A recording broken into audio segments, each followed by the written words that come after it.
उबैद कुरैशी। आप देख रहे हैं खबरनामा टीवी। चौधरी असद ने अपने दोस्त फुरकान जमील के निकाह की खुशी में डेरा बाग पर कवाली नाइट का एहतमाम किया। इस पुरमसरत मौके पर फुरकान जमील के चचा, सियासी व समाजी शख्सियत चौधरी वहीद, नून लीग के सीनियर रहनुमा चौधरी खालिद मुनीर, PWD की शान मलक असद आवान, चौधरी जावेद के ने शिरकत करके महफल को खूबसूरत बना दिया।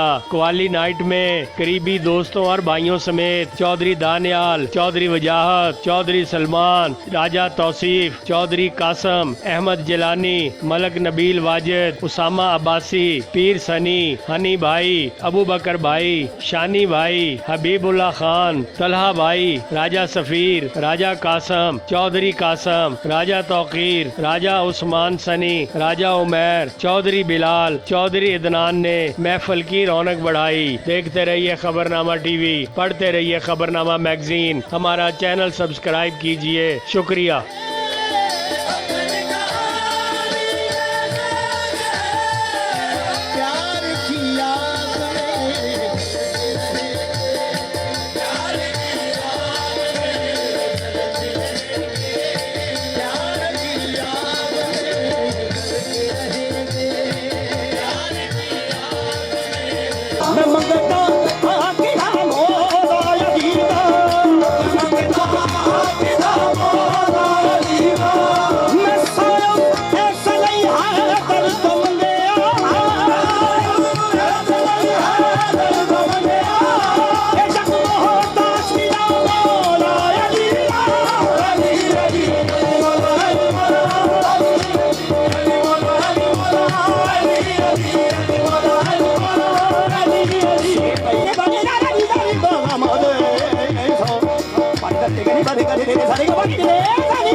जामाए आजाद बना लेते हैं, दरबंद हो काबे का तो दीवार हला देते हैं। खुद को जामाए आजाद बना लेते हैं, दरबंद हो काबे का तो दीवार हला देते हैं। सैयदा ज़हरा के बच्चों की गुलामी कर